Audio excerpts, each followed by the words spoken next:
Kwa majina mimi naitwa ni Conjestina. Majina yangu yani kamili ni Beatrice. Okay. Lakini kwa majina ya huko nilikuwa naitwa Konje. Hebu kwanza mama tuanzie hapa. Ndio utoke hapa uende huko. Ulikuwa unaenda mara ya kwanza ama kwanza ilikuwa ni nchi gani? Na ulikuwa unaenda mara ya kwanza ama ulikuwa ushaienda nje tena? Nishaienda tu hiyo nchi lakini nimeenda karibu mara 3 mara 4. Ni nchi ipi?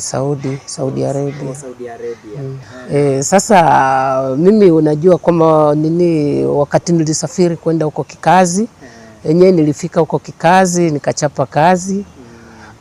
Bado unajua mwanadamu ukiwa kwa dunia kawaida majaribio iko. Lakini nikapata majaribio, lakini venye muda ilifika nilijipata street. Sasa tuambie mama, huu wakati umeenda umejikuta street, nini kimesababisha uko street? Kwa kweli vile nilijipata street, nilijaribu kufanya kazi ya ndani. Huko ni kama tu kibarua tena, pia unaweza enda kwa hii nyumba ufanye kazi, uende tena kwa hii nyumba ufanye kazi, ili mradi tu bora uko unaingiza pesa. Contract ilikuwa imeisha ile ya awali. Hapo nilikuwa nimeshakimbia kwa bosi wangu. Na nikajipata sasa house to house. Ngoja kidogo. Kule kulikuwa kuna shida, mateso ama ilikuwa ni nini? Hapana, siwezi danganya, kwa bosi wangu kulikuwa na mateso, hapana. Ni ile shetani tu iliniingia. Ilikuwa ni uamuzi wako. Lakini bosi wangu alikuwa tu mtu mzuri kabisa, hata mpaka sasa venye nimekuja hapa nyumbani kapikia bosi wangu, akaniauliza uko wapi nikuje nikuchukue urudi kazi. Bosi wangu siwezi kudanganya kwamba alikuwa na kosa lolote, hapana. So uko street. Ikawa tu huko street na house to house, unaweza fanya hapa, mwezi ujao tena uende kwa nyumba nyingine. Unaona kitu kama hiyo. Sasa kulifanyika nini mama huo wakati ambao sasa una struggle hivyo kwa street? Sasa katika harakati ya kustruggle vile kwa nyumba house to house, nikakuja, unajua mtu uteleza, ndio hiyo nikateleza, nikapata ujauzito. Ikawa sasa hakuna venye tena unaweza enda kazi. Ujauzito ukaupata kwa street. Bado unabangaiza kwa street. Sasa ikawa ni hivyo. Hebu sasa tupatie safari kutokea hapo mama. Uko mjamzito, uko kwa street, uko dunia, yani nchi yenye hata si ya kwenu, haujui mtu. Unaanza kufanyaje sasa? Sasa ndio hiyo changamoto zikawa ni mingi. Unajua mkiwa nchi moja kama ya huko, Wakenya wanakuanga kitu moja, na ninashukuru sana Wakenya. Mkiwa nchi ya nje, Wakenya mnakuanga kitu moja. Kabisa. Mikono tu ya Wakenya ndio hiyo, mnapigana support. Na ndio mpaka venye nimekuja nikajifungua. Kuja kujifungua nimekaa watoto wakati wamekuja wamefika kitu miaka 4. Sasa ndo hali ikakuwa ngumu kabisa. Hakuna kuondoka na watoto kwa ile nchi. Unajua sasa wewe ulienda kama mfanyikazi. Hao ni citizens wa huko. So wakaniambia haiwezekani, hao watoto kwanza ende ulete cheti cha hospitali cha kuzaliwa, hii notification. Ikawa sina hiyo notification. Hali ilikuwa ngumu kwa kweli. Kwanza nimeona watoto mami. Ni mapacha. Ni mapacha. Wote wavulana. Mama, watoto wanapendeza. Na hao watoto kando na kupendeza, yani wanakaa wana akili nyingi. Japokuwa wako na ile changamoto ya kuongea, notice. Inaweza kuwa ni labda ni kubadilisha mazingira ama nini, but kulingana na mimi watoto ni werevu. Nikiona vitu ambavyo wanafanya mama, naweza tamani utupeleke taratibu pia tuelewe changamoto ule wakati ambao sasa unatarajia hawa watoto ukiwa kwa street, ukiwa na ujauzito. Ni yapi yale ambayo ulikuwa unapitia? Je, baba ya mtoto alikuwa pale kukusupport ama ulikuwa unang'ang'ana peke yako? Baba ya mtoto kwa kweli tulikaa na yeye mpaka vile watoto walianza kutembea. Na baba ya watoto ikapigiwa kutoka kwao simu ya kwamba wazazi wake ni wagonjwa, anataka kwenda kuona wazazi wake. So ikawa siwezi mkatalia kwa sababu aliniambia anaenda kuona wazazi alafu atarudi. Na akaniachia nini ID yake ya huko kwao. Sasa sikujua amemaanisha nini kuacha hiyo, lakini yeye aliniachia akaniambia narudi. But hakuweza tena kurudi kwa sababu pia alikuwa runaway, pia alienda tu kufanya huko kazi na ikawa pia alitoroka kwa bosi wao. Baba yao si Msaudi. Baba yao ni Pakistan. Okay. Sasa ikawa sasa ni ujipange peke yako sasa. Sasa hali ikakuwa sasa ndio hiyo sasa. Ikawa mimi mwenyewe nijipange. Lakini sasa pale kwa street mimi kitu nashukuru mandugu zetu wa Saudi wale wapita njia, sababu tumeishi street, wale wa kupita njia kwa kweli dini ya Kiislamu ni dini ndio inajali wengine. Yaani anaona ule mwingine ako sawa na yeye pia, yaani ako sawa vile anajichukua yeye mwenyewe ndio vile anaona pia huyo mwingine ako sawa na yeye. Wakati walikuwa wanapita pale tulikuwa tunaishi kwa highway, yani petrol station iko hapa hivi na hii ni highway inapita. So wakati watu walikuwa wanapita, huyo kuna mtu anaweza pita na waletea maji na washukishia maji, kuna mwingine atapita na washukishia chakula, mchele ametoa hoteli. Ndio hivyo tu, mwingine anaweza pita aone watoto wako hapa waletee maziwa ya watoto ya kunywa. Hivyo tu na maisha ilikuwa inaenda. Lakini sasa unajua katika harakati hiyo jua yenye inawaka kule ni ilikuwa jua ingine kali sana yenye hata mtoto haiwezi stahimili, unaona. Sasa ilikuwa mara kwa mara ni lazima niende embassy ya Kenya. Niende niwafuruge kidogo sababu nataka kwenda nyumbani. Ukifika embassy inakwambia hapana, wewe enda tukatalia police station. Ukienda police station wanakuambia mama hata uishi tu hapo nje mwaka mmoja tuwezi kukuweka ndani, enda embassy yenu. Sasa kuna siku nilienda embassy kama nimekasirika sababu nimetembea kwa barabara, nimechoka mpaka transport imeishia kwa barabara. Unaona? Hata sina hata sasa fare. Hata hiyo mwisho sasa kuenda huko polisi aliniambia nakupea shilingi 100 enda embassy yenu. Kwenda embassy tena ukifika embassy wananiambia wewe mama ni kama hata tunaweza kuambia umeiba watoto kwa sababu hata ukiangalia watoto wafanani na wewe kabisa. Kabisa ni ukweli. Wakaniambia hata sasa tukikuita hapa mwezi itaeleweka tu. Unaona? Wakaniambia wewe kama ni kukaa hapo chini tukupikie chai ukunywe, kaa hapo chini ukunywe chai. Tukupikie chai ukunywe, lakini hapa hakuna nini ati sijui nini kama hauna notification ya hospitali hakuna vile tunaweza kusaidia. Lakini hata hivyo nashukuru Mungu ikawa ikatokea Wakenya vile walipiga kelele kwa mitandao, wakapiga kelele. Rais wetu Ruto alichukua uamuzi ya kutuma madaktari kutoka huko Kenya. Wakaja wakatusaidia, wakapima DNA. Ilitangazwa Wakenya wote wenye wako na watoto, tukaenda pale embassy wakachukua watoto DNA. Ikawa imetusaidia sana sasa hiyo. Wakabainika ni watoto wako. Vile walichukua DNA. DNA hiyo ilichukua tena mwaka almost 1.5 years. Ndo DNA tena zikuje huku zifanyiwe test tena ndo zirudi kule. Naona? So venye zilirudi namshukuru Mungu nini yangu pia ilikuwa ndani. Na ikabaini watoto ni wangu. Na ndo sasa embassy ikaniambia kama niko na ticket naweza jikatia ticket nifanye nini nirudi nyumbani. Lakini bado hali ilikuwa ngumu kwa sababu sasa kama tunakaa street utapata aje hiyo ticket, ni ngumu. So ikawa tena wale watu wa embassy, kuna mzungu alikuwa anapita kule, sijui alikuwa ameenda kufanya nini huko ndani, wakaniambia wameongea na mzungu, wakampea namba zangu, details zangu. Ikawa huyo mzungu vile alinipigia akaniuliza 1 2 3, nikamtumia picha za watoto. Unajua huko nilikuwa nafunga tu watoto kwa miti. Watoto wako wanatembea, sababu nilifika mahali nikakuwa majinuni. Nilikuwa majinuni sababu watoto walikuwa wananisumbua.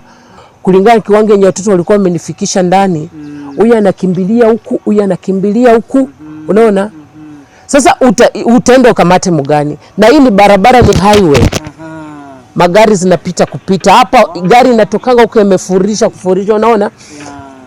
Sasa huyu akichomoka, huyu anachomoka, ujui utakamata nani, unaona?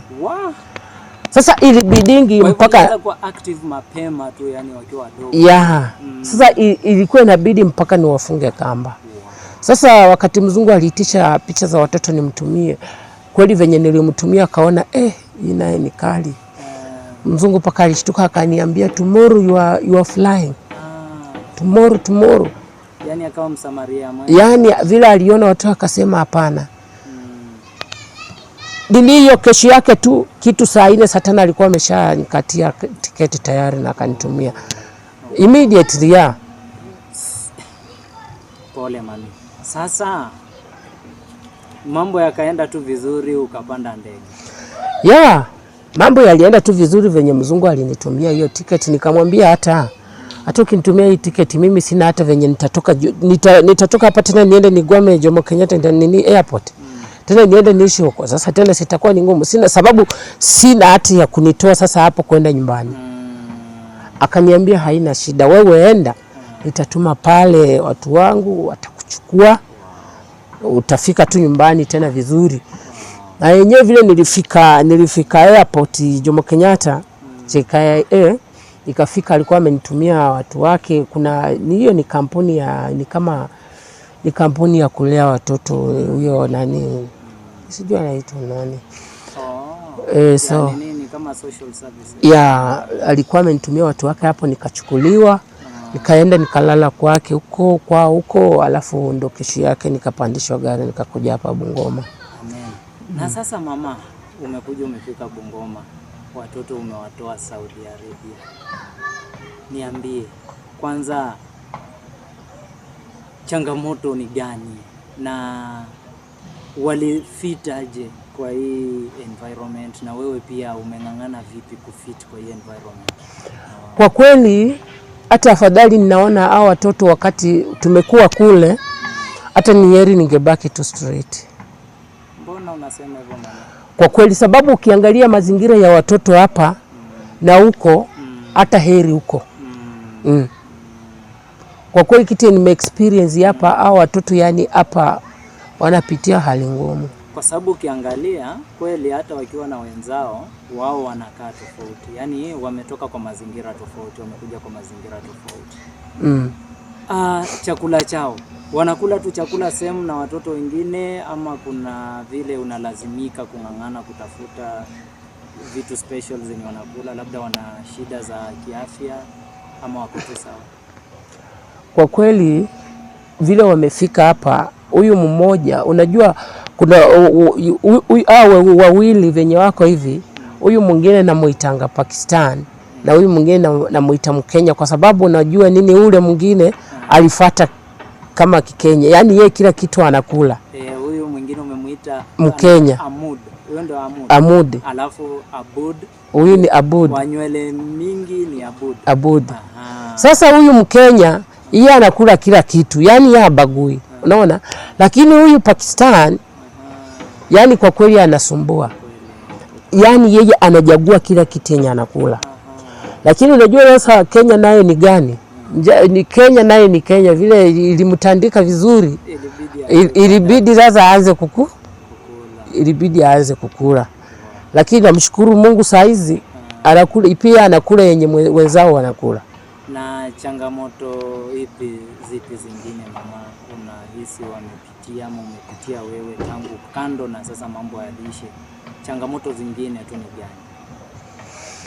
Changamoto ya hapa kikweli ni yani ningepata mtu wa kuweza mwenye angeweza, yani unajua mimi nilikuwa nimetarget nini, hata wakati nilitoka huko ningepata kama nilikuwa nasema Mike Sonko hata angenisaidia kusomesha watoto, kwa sababu mazingira ya hapa ni ngumu. Hata nikiangalia tu mwenyewe, ukiangalia hapa hivi mazingira ya watoto ni ngumu. Na hata kama yani, na Mike Sonko pia tuko tuna viongozi hapa kwetu hapa penye tuko. Sababu hii hata ikishaenda kwa mtandao kuna ma MPs nani, watu wenye wanafuatilia, wana watch. na kuna mafans wetu. Mafans wetu ni wazuri sana, wakisikia huwa wana saa zingine yani wako na ile roho ya kutia mtu moyo. So chenye mimi najua ni kwamba kama kuna kitu yani unahisi changamoto fulani unapitia, unaweza ieleza tu. Kuna ule mwenye ataona anaweza gusa, alafu anaweza jua bila anaweza kushauri, kwa sababu pia baadaye kuna namba yako. Hata ukishamaliza kuna namba yako utaweka, utasema namba yenye mtu akitaka kukupigia ama akitaka kusaidia mahali popote anaweza kupata huduma. So tueleze changamoto ni gani? Changamoto zenye ninapitia hapa kiukweli ni ngumu, kwa sababu ukiangalia hata hao watoto wenyewe afya yao si mzuri, alafu tena ukiangalia mahali penye wanalala si mahali pazuri, si mahali pazuri kabisa. Mimi nilikuwa naomba tu ningepata mtu anisaidie hiyo kitu. Nimeomba sana, hata kuna mwenye alikuja hapa journalist mzungu alimtuma hapa, lakini sijapata bado usaidizi. Alikuja hapa but sijapata usaidizi kabisa mpaka sasa. Hata nilikuwa najiuliza sijui nifanye aje.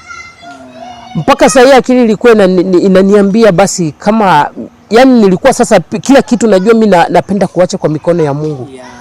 Nilikuwa nafikiria niache tu hawa watoto apata. Madada zangu walikuwa wananiambia sasa ukiacha. Nikawaambia bora mimi nimewafikisha nyumbani, mwenye ata survive mwenye atakufa basi tutaonania mbinguni. Sababu sasa nimefika mahali penye nimeshindwa kabisa. Ukiangalia watoto nini yao kiukweli sina uwezo kabisa, sina uwezo. Ningependa lakini sina uwezo. Sasa nimefika mahali mpaka sasa tena akili yangu tena ilikuwa inanituma niende tafute kazi nje tena niondoke hapa mahali. Sasa madada zangu ndio walikuwa wananiuliza sasa utawaacha aje? Nikamwambia wataishi venye wengine wanaishi, sababu sina venye nafanya. Kiukweli sina. Sasa unajua hata kule kusema urudi huko na ndio tayari umetoka huko ili uwalete. So unaona kwamba labda inaweza kuwa vizuri wapo Mungu anaweza kujalia upate shughuli tu ya huku. Maana mimi nikiwaangalia naona wanakuhitaji sana. Sababu nafikiri wewe tu ndio unawaelewa kuliko mtu mwingine. Ndio, ni kweli. Lakini sasa unajua sometimes watoto wanalia. Unaamka sometimes hata mwenyewe sishindangi hapa. Ochara ameniambia umekuja hapa sometimes several times, lakini leo ndo nimekuona. Unaona sipendangi kukaa hapa kwa sababu unaweza amka mtoto analia, anataka kukula, alafu najua venye wako hivi huko walikuwa wamezoea kukaa mzuri, unaona. Lakini sasa unaamka mtoto asubuhi analia, sasa inabidi mpaka pia inafika mahali unataka ulie, unaona. Sasa sometimes sipendangi kukaa hapa kwa sababu wakianza kulia sasa unachanganyikiwa. Sasa sometimes napenda kwenda nikae huko penye siwaoni, nirudi hapa majioni. Sababu sasa wakianza kulia na hapa hata kibarua kitafuta siku hizi vibarua hata uwezi pata. Niliombaka hapa kazi hapa kwa affordable house. Wananiambia ati sijui nini. Hawakupei kazi. Ukijaribu kuenda kutafuta huku hizi vibarua za kufua, mtu anakuambia ati shilingi 200. Nguo besheni 2 shilingi 200. Sasa unafika mahali mpaka unasema kama maisha basi imefika hapa si inakuwa ni ngumu. Naona. Sasa mama, kwa sasa unajishughulisha na nini? Yaani ni hivyo vibarua tu kubangaiza ama kuna kitu maalum yenye labda tu unaweza kuona sema unaweza? Sasa kwa saa hizi najishughulisha tu na vibarua. Kuna jamaa fulani hapa anaitwa Juma. Tunaendanga huwa na sometimes ananichukua tunaenda kona yeye Catherine kupika. Kama jana tumetoka na yeye ndo tumerudi leo. Nilirudi jana. Huwa nashughulika tu na hiyo. Sasa sometimes kama sina nini. Mimi naweza taka uweke namba ya simu hapa. Namba yako yenye mtu akipiga na kupata wewe, sio kupata mtu mwingine. In case mtu anaweza kukutana na hii story na atake kukupigia labda support kimawazo kivyovyote vile, kuna mwenye anaweza guswa tu na hii story. Namba yako mama? Namba yangu ni 07 044 681 76. Kirudie. 07 044 681 76. Okay. Mami, tukielekea kama kumalizia, hawa watoto wana ile changamoto ya communication, una handle aje hiyo, ama kuna namna yenye labda madaktari wamekuadvise, ama ni kitu bado haujawezewa kwa sababu ya hali ya kifedha kutaka kuwafanyia therapy na kujua washughulikie? Sasa hiyo ya nini ya hospitali, wakati nimekuja nikafika huku na nikawa ndugu yangu akaniambia tupeleke hospitali. So venye nilienda, au walienda mara ya kwanza, walienda na ndugu yangu, na venye walifika huko wakasema wanataka wazazi ya huyu mtoto mwenyewe awaambie mazingira yenye watoto walikuwamo kwanza. So the next day mimi mwenyewe nilienda na watoto, na vile nilifika kule kwenda ati kuona daktari peke yake mtoto mmoja ni shilingi 500, na hiyo uwezo sikuwezeshwa, sikuwa na hizo pesa.